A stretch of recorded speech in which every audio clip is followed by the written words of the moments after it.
Welcome to the world of science fiction, where extraordinary stories come to life. If you've subscribed for more stories, enjoy the ride now. Ben Mitchell had been looking forward to the delivery of his new CleanBot 3000 for 3 weeks, ever since his mother's last visit had concluded with a lecture about living like a human being instead of a hermit who's given up on basic hygiene. The apartment wasn't that messy, he protested, though even he had to admit that the towers of takeout containers and the archaeological layers of laundry suggested a certain disconnect between his standards and those of most functional adults. So when the doorbell chimed with the distinctive melody that indicated a delivery, Ben practically sprinted to the door, already envisioning his gleaming apartment and his mother's shocked approval during her next visit. What he found instead was a young woman with iridescent green skin and delicately pointed ears, standing beside a shipping container marked with the familiar logo of Galactic Express Delivery. She was perhaps 5.5 feet tall, with curious amber eyes and an expression that suggested she was just as surprised by the situation as he was. "Are you Ben Mitchell?" she asked, her voice carrying an accent that made even ordinary words sound musical. "Yes," Ben replied slowly, looking past her for any sign of a robotic cleaning device. "But I think there might be some mistake. I ordered a cleaning robot. And I'm supposed to be participating in a cultural exchange program," the woman said with a slight smile that suggested she found their mutual confusion amusing rather than alarming. "My name is Zira, and according to my paperwork, I'm supposed to be living with the Mitchell family for 6 months to learn about human domestic customs." Ben stared at her, then at the shipping container, then back at her. Cultural exchange program? Through the Intergalactic Education Initiative, Zira confirmed, producing a tablet that displayed official-looking documentation with lots of seals and signatures. "I'm from Vaxia Prime, and I'm studying interspecies psychology with a focus on domestic behavioral patterns." "I ordered a cleaning robot," Ben repeated, as if saying it loudly enough might somehow materialize the automated device he'd been expecting. "Well," Zira said cheerfully, "I suppose we both got something unexpected. Though I have to say, your apartment definitely needs more help than a standard cleaning robot could provide." Ben followed her gaze into his living space, seeing it suddenly through the eyes of someone from an advanced alien civilization. The stacks of computer equipment, piles of unwashed dishes, and what could generously be described as a clothing distribution system that involved every piece of furniture in the apartment probably didn't make the best first impression of human domestic capabilities. "It's not usually this bad," Ben said defensively, which was technically true since it was occasionally worse. "I'm not judging," Zira assured him, stepping into the apartment with the kind of careful curiosity that suggested she was genuinely interested in understanding human behavior rather than criticizing it. "Actually, this is fascinating from an anthropological perspective. You've created distinct zones for different activities, though the organizational system appears to be intuitive rather than systematic." "Intuitive," Ben repeated. "That's a diplomatic way to describe chaos." "Chaos implies randomness," Zira corrected, picking up a tablet from his coffee table and examining the collection of programming manuals surrounding it. "This appears to be organized according to emotional and practical associations rather than traditional categorization systems. You keep work materials near comfort items, and essential tools in locations determined by frequency of use rather than logical storage principles." Ben found himself staring at her as she analyzed his living space with the kind of academic interest usually reserved for archaeological sites or sociological studies. "You can tell all that just by looking around. Domestic space organization reflects psychological patterns," Zira explained, settling onto his couch as if she belonged there. "Your arrangement suggests someone who works from home, prefers solitary activities, and has difficulty maintaining social connections but compensates through surrogate relationships with technology and media." "That's uncomfortably accurate," Ben admitted, sinking into the chair across from her. "Are all Vaxians amateur psychologists, or is that just your area of study?" "My area of study," Zira confirmed with a grin that transformed her entire face. "Though I have to admit, I was expecting to be placed with a traditional family unit. A single male living alone is actually much more interesting from a research perspective." Ben pulled out his phone and began navigating through his order history. Okay, so obviously there's been some kind of shipping mix-up. I ordered a CleanBot 3000 from Domestic Solutions Incorporated, and you were supposed to go to, who exactly were you supposed to go to? The Mitchell family of New Denver Colony, Zira read from her tablet. 2 parents, 3 children, suburban household participating in the cultural exchange program to promote interspecies understanding. I'm the Mitchell individual of Urban Sector 7, Ben said, showing her his order confirmation. 1 adult, 0 children, apartment dweller seeking automated cleaning solutions because manual cleaning has become psychologically overwhelming. They stared at each other for a moment, processing the absurdity of their situation. So, Zira said finally, we have a shipping company that confused a cleaning robot order with a cultural exchange participant, and we're both stuck with something completely different from what we expected. Pretty much, Ben agreed. I should call customer service and get this sorted out. You should, Zira agreed. Though I have to point out that while you're waiting for them to fix their mistake, you're still living in an apartment that needs attention, and I'm still supposed to be learning about human domestic customs. Ben considered this. Are you suggesting that we just deal with the mix-up temporarily? I'm suggesting that maybe the universe has a sense of humor, Zira replied, looking around his cluttered living space with obvious interest. You need help organizing your domestic environment, and I need to learn about human domestic behavior. It's not exactly what either of us ordered, but it might actually work better than what we originally planned. You want to stay here and help me clean my apartment? Ben asked incredulously. I want to stay here and learn about human domestic psychology while helping you create a living space that supports your emotional well-being instead of reflecting your social isolation, Zira corrected. Though yes, that will probably involve a lot of cleaning. Ben looked around his apartment, then at Zira, then at his phone displaying the customer service number for Galactic Express delivery. You know what? Let me call customer service first and see how long it would take to resolve this mix-up. If it's going to take weeks, we might as well make the best of the situation. Excellent plan, Zira said, already moving toward his kitchen with the kind of purposeful energy that suggested she was eager to begin her impromptu study of human domestic disasters. While you're on hold with customer service, I'll start making observations about your food storage and preparation systems. Fair warning, Ben called after her as he dialed the customer service number. My food storage system is mostly takeout containers, and my preparation system consists of knowing which restaurants deliver. Even better, Zira replied, and Ben could hear the laughter in her voice. I was hoping to study the impact of modern technology on traditional domestic skills. You're going to be a perfect case study. As Ben listened to the cheerful hold music that would probably be the soundtrack to the next hour of his life, he found himself watching Zira explore his kitchen with genuine scientific curiosity, and he realized that while a cleaning robot might have solved his immediate domestic problems, it definitely wouldn't have been nearly as interesting to talk to.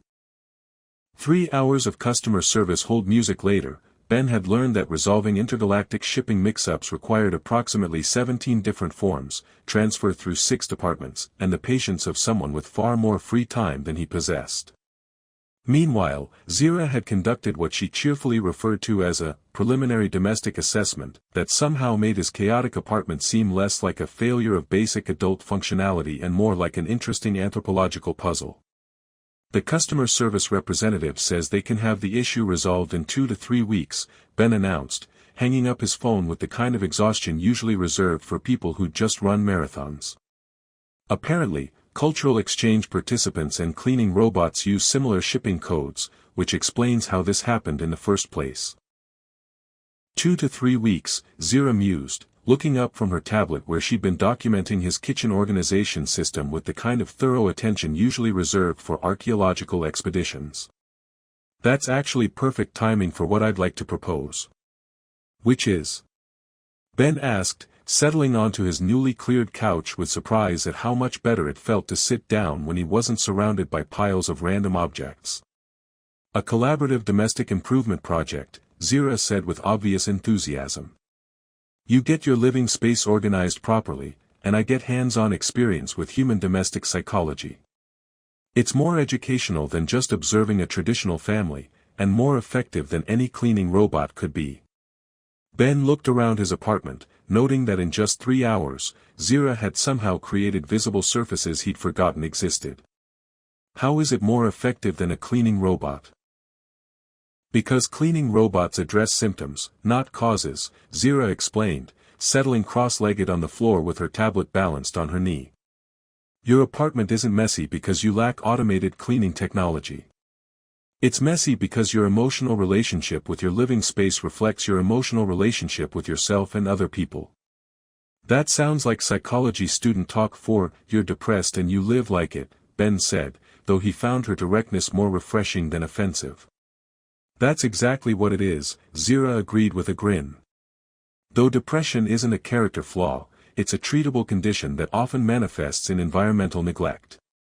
The question is whether you want to address the underlying issues or just hire technology to mask the symptoms. Ben considered this while watching Zira organize his coffee table with systematic efficiency that somehow managed to preserve the accessibility of everything he actually used while eliminating the clutter that served no purpose beyond taking up space. What kind of underlying issues are we talking about? He asked carefully. Well, for starters, when did you last cook a meal for yourself rather than ordering takeout? Zira asked, though her tone was curious rather than judgmental. I cook sometimes, Ben protested weakly. Heating up instant meals doesn't count as cooking, Zira replied. I'm talking about actual food preparation involving fresh ingredients and intentional nutritional choices. Ben thought about it. Maybe 6 months ago. I made pasta when my internet was down and I couldn't order delivery. And when did you last have someone over to your apartment socially? Ben's silence was answer enough. And when did you last leave your apartment for reasons unrelated to work or essential errands? I go out, Ben said defensively. Where? Zira asked gently. Grocery store. Pharmacy. Coffee shop when my machine breaks. Ben paused, realizing how his list sounded. Okay, I see your point. My point, Zira said, moving to sit on the couch beside him, is that your messy apartment isn't a cleaning problem. It's a social isolation problem. You've created a living space that accommodates depression and anxiety rather than challenging them. Ben felt something uncomfortable twist in his chest at her accurate assessment. And you think reorganizing my apartment is going to fix social isolation? I think learning to create and maintain a living space that supports your well-being instead of enabling your withdrawal is a first step toward addressing social isolation, Zira corrected. Plus, having someone to share the work with makes it less overwhelming and more enjoyable. Someone meaning you, Ben said. Someone meaning me, for the next 2 to 3 weeks, Zira confirmed. Unless you'd prefer to send me to the Mitchell family in New Denver and wait for your cleaning robot to arrive. Ben looked around his apartment, which already felt more comfortable and functional than it had in months, then at Zira, whose presence somehow made the space feel less lonely without being intrusive. What would this collaborative domestic improvement project involve exactly? He asked. Daily structure that includes regular meals, organized living spaces, and social interaction that goes beyond customer service phone calls, Zira replied promptly. Plus, I'd like to learn about human entertainment systems, recreational activities, and social customs by participating in them rather than just observing. You want me to teach you about human social customs? Ben asked with obvious skepticism. I'm probably the worst possible example of human social behavior. You're an interesting example of human social behavior, Zira corrected.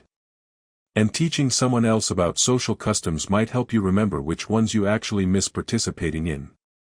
Ben found himself considering her proposal with genuine interest rather than his usual anxiety about changes to his routine. What if we discover that we're completely incompatible as roommates? Then we'll have learned something valuable about interspecies domestic psychology, Zira said cheerfully. But I have a feeling we're more compatible than you think. We've both been looking for solutions to problems that are fundamentally about connection and purpose. You just thought technology could solve yours, while I thought academic study could solve mine. And now? Now I'm thinking that maybe what we both need is practice actually connecting with someone and creating something meaningful together, Zira said. Even if it's just a clean apartment and a functional daily routine. Ben realized he was actually excited about the prospect, which was more emotional engagement than he'd felt about anything in months. Okay. Let's try the collaborative domestic improvement project. But I should warn you, I'm going to be terrible at this. No, you're not, Zira said with confidence that seemed completely genuine. You're going to be exactly as good at this as someone who's learning something new while working with a patient and encouraging partner. Which is to say, you're going to make mistakes, learn from them, and gradually get better. And if I don't? Then you'll have the cleanest apartment of any socially isolated software developer in Urban Sector 7, plus a Vaxian friend who thinks you're fascinating exactly as you are, Zira replied. Which is still better than where you were this morning.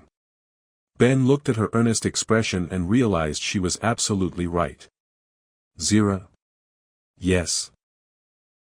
I think this shipping mix-up might be the best mistake that's ever happened to me. Give me a week, Zira said with a grin, and you'll be completely certain of it. 2 weeks into their domestic collaboration, Ben discovered that having a Vaxian roommate was significantly more transformative than he'd anticipated. Not only was his apartment cleaner and more organized than it had been in years, but his daily routine had evolved from survive until bedtime to something that resembled actual purposeful living. The customer service representative called back, he announced, finding Zira in his kitchen preparing what she called fusion cuisine, but which he'd learned to recognize as Vaxian comfort food adapted for human nutritional requirements. They've located my original cleaning robot order and arranged to have it delivered tomorrow. Zira paused in her food preparation, her iridescent green skin taking on a slightly darker hue that Ben had learned indicated thoughtfulness or concern. Tomorrow. Tomorrow, Ben confirmed, though he realized he felt less enthusiasm about the prospect than he'd expected. They've also arranged transport for you to the Mitchell family in New Denver. Apparently, they've been very understanding about the delay and are excited to meet their cultural exchange participant. That's wonderful, Zira said, her tone lacking its usual brightness. The Mitchell family sounds lovely from their correspondence. 2 parents, 3 children, suburban lifestyle with traditional domestic patterns.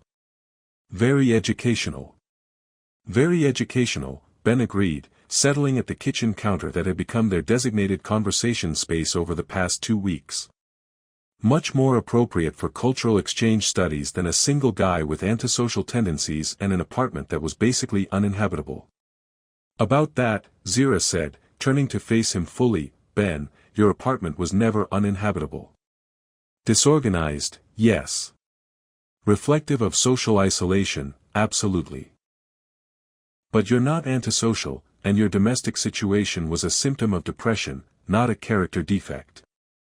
Ben looked around the kitchen, noting the way their shared meals had created a routine that made cooking feel social rather than solitary, how their collaborative cleaning had made maintaining the space feel manageable rather than overwhelming, and how their evening conversations had replaced his habit of falling asleep to streaming videos with actual interaction. I'm going to miss this, he admitted quietly. Having someone to cook with, to talk to share the work with. I hadn't realized how isolated I'd become until I had someone around to contrast it with. I'm going to miss it too, Zira said softly. More than I should, probably. This wasn't supposed to be about personal attachment. It was supposed to be about academic observation and cultural learning. And has it been educational? Ben asked, though he suspected he already knew the answer. It's been the most educational experience of my life, Zira replied with obvious sincerity. But not in the ways I expected. I learned more about human psychology by actually connecting with one human than I could have learned by observing a dozen families from academic distance. Ben felt something tighten in his chest at the thought of returning to his previous routine of solitary meals, silent evenings, and weekends that passed without meaningful human contact. The cleaning robot will keep the apartment organized. Will it cook with you? Zira asked gently. No. Will it notice when you're having a difficult day and suggest watching comedies instead of documentaries? No. Will it celebrate with you when you complete a challenging project, or provide companionship during meals, or remind you to maintain social connections with other people? No, Ben said again, realizing where her questions were leading. Zira, are you suggesting that maybe we've both gotten something from this arrangement that we don't want to give up? I'm suggesting that maybe the shipping mix-up wasn't as much of a mistake as we initially thought, Zira replied carefully.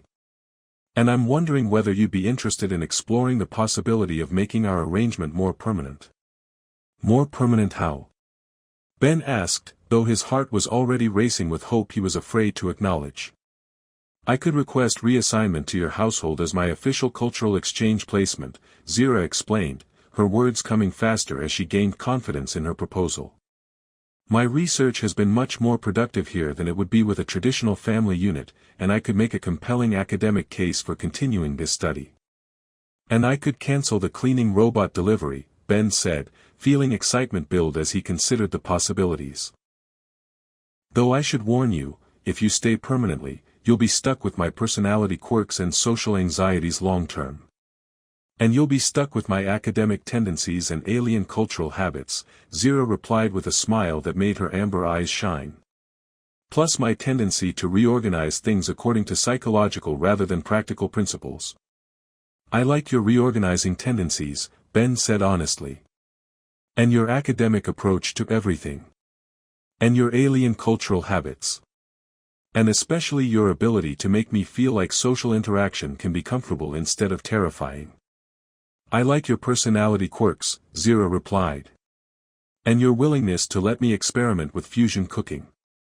And your dry sense of humor. And especially your ability to make me feel like genuine connection is possible even when you're studying someone for research purposes.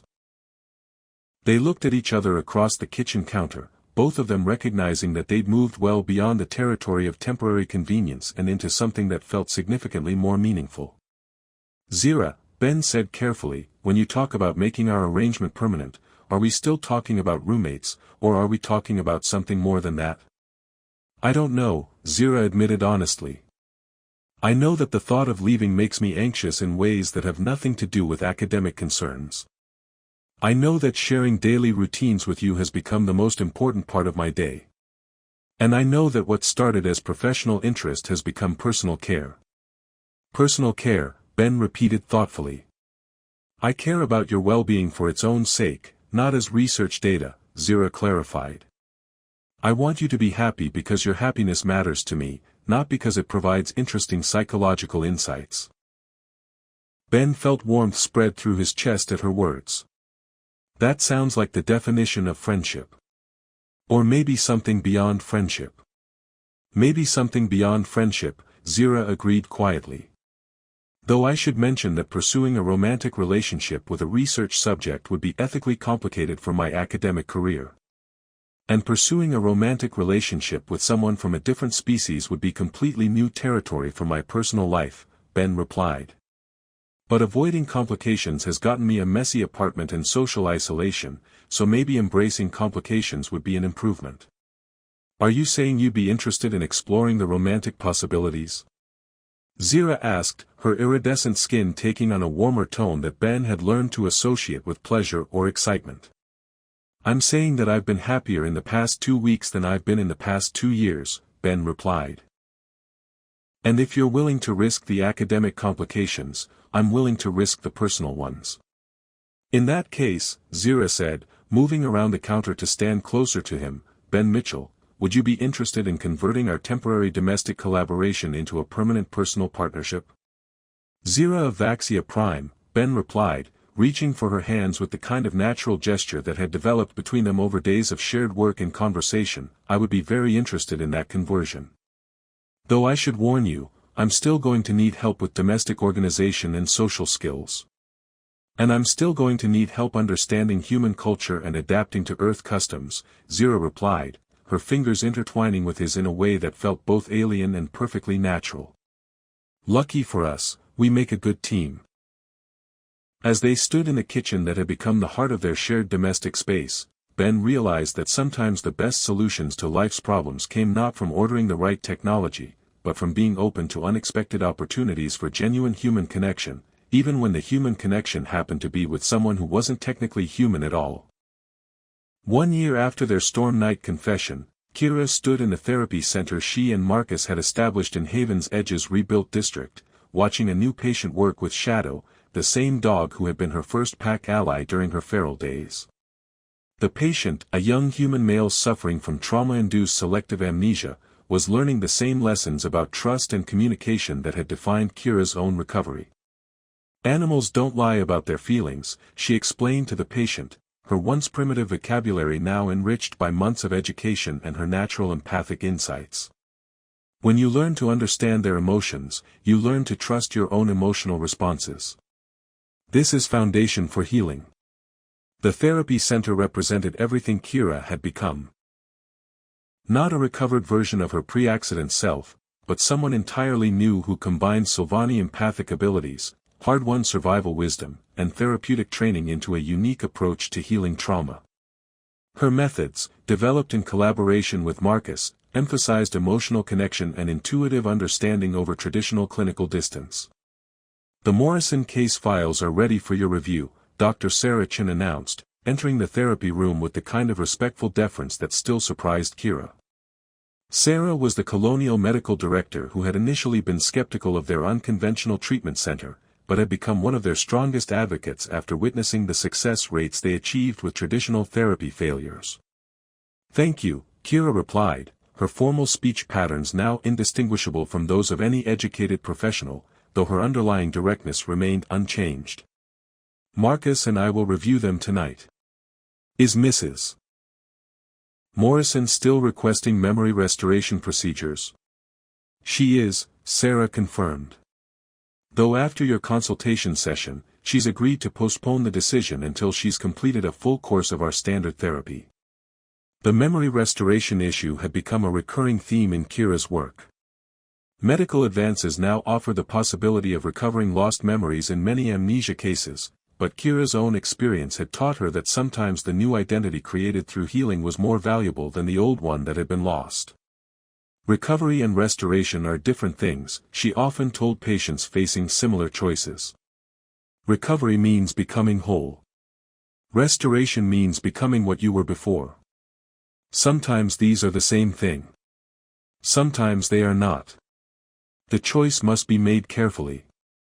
Her own choice had been tested 6 months earlier when Dr. Elena Vasquez, a neurological specialist from the Core Worlds, had offered Kira an experimental procedure that might restore significant portions of her pre-accident memories. The conversation with Marcus about the opportunity had revealed how much their relationship had matured from its therapeutic origins into genuine partnership built on mutual respect and shared purpose. "It's your choice entirely," Marcus had said, his tone carrying neither pressure nor preference. "I'll support whatever decision you make, though I admit I'm curious about who you were before." "And if restored memories change who Kira is now?" she had asked. "If old personality conflicts with new one? If old Kira had different loves, different goals? Then we deal with that together," Marcus had replied without hesitation. "The Kira I fell in love with is the one who exists now, who chose to build this life with me. If recovering old memories enhances that person, wonderful. If they complicate her, we'll work through the complications." Kira's decision to decline the procedure had surprised even some of her colleagues, but her reasoning had been characteristically clear and direct. "I am not broken thing needing repair," she had explained to Dr. Vasquez. "I am new thing created from old pieces. To restore what was lost might destroy what was built. This risk is not acceptable to me." Now, watching her latest patient make breakthrough progress with Shadow's help, Kira felt complete confidence in her choice. The person she had become through love and healing was exactly who she was meant to be. "Kira." Marcus appeared in the therapy room doorway, his expression carrying the gentle affection that had become their standard form of communication when work and personal life intersected.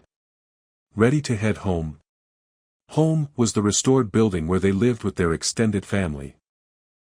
Not just the original pack of dogs that had first accepted Kira, but also several other rescued animals that served as therapy companions and a small community of staff members who had chosen to make Haven's Edge their permanent base. As they walked through the rebuilt district together, Kira reflected on how the abandoned wasteland where she had learned to survive had been transformed into a thriving community centered around their therapy center. The irony wasn't lost on her that a place defined by abandonment had become a destination for people seeking connection and healing. The Morrison case will be challenging, Marcus observed as they entered their home, immediately surrounded by enthusiastic dogs and one particularly vocal cat that had appointed itself head of household security. Complete personality dissociation following the transport accident. Very similar to your initial presentation. But not the same, Kira corrected, settling into their reading nook while several animals arranged themselves around her with the kind of entitled comfort that came from long familiarity.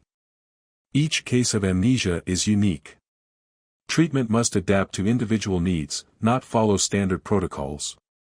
Which is why you're so effective with these cases, Marcus said, joining her on the couch with their evening tea. You understand the internal experience of identity reconstruction in ways that traditional training can't provide. Experience is best teacher, Kira agreed, then added with the philosophical bent that had developed as her language skills expanded, but experience without reflection creates only instinct. Experience with reflection creates wisdom. Is that a Silvani saying? Marcus asked, curious about the occasional cultural insights that emerged from her subconscious understanding. Is Kira saying, she replied with the slight smile that indicated gentle correction. Pre-accident Kira might have had different wisdom.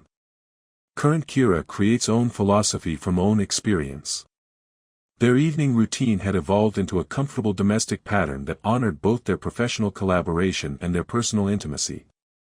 They would review case files together, sharing insights that combined Marcus's clinical training with Kira's empathic understanding, then spend the later evening in conversation that ranged from therapeutic theories to personal dreams about their shared future. Marcus, Kira said as they prepared for bed, her tone carrying the kind of serious thoughtfulness that usually preceded important discussions, Kira has been thinking about identity and memory and choice. Oh. Marcus replied, settling beside her with the attentive expression that indicated he recognized the significance of her contemplative mood. When Kira first woke in ruins, felt completely lost. Empty. Broken, she began, her words chosen carefully to convey complex emotional concepts. But looking back now, understands that empty was not same as broken. Empty was, potential. Space for new things to grow. And now? Marcus prompted gently. Now understands that accident gave gift as well as taking away, Kira continued. Took old life, old identity, old limitations. But gave chance to choose who to become instead of accepting who was supposed to be. Do you ever regret the choice you made? Marcus asked. Choosing this life instead of pursuing memory recovery? Never, Kira replied with absolute certainty. Because this life chose Kira back. Dogs chose to accept Kira. Marcus chose to help Kira. Patients choose to trust Kira. This is not life that was lost, this is life that was found. I love you, Kira, who chose herself, Marcus said softly, using the private name he had developed for her during the early days of her identity reconstruction. And Kira loves Marcus, who chooses love over protocol, she replied with the gentle humor that had become central to their relationship.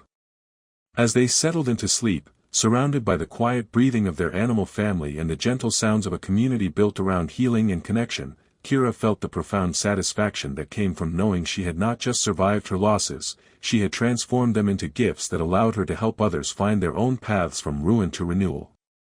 The woman who had awakened nameless and alone in the ruins of Haven's Edge was gone forever, but the person who had emerged from that emptiness was exactly who she was meant to become, someone who understood that the deepest healing came not from recovering what was lost, but from choosing to build something beautiful from whatever remained. Tomorrow would bring new patience, new challenges, new opportunities to prove that love could indeed resurrect life from the most complete devastation. And Kira looked forward to each day with the joy of someone who had learned that sometimes losing everything was the first step toward finding exactly what you never knew you needed.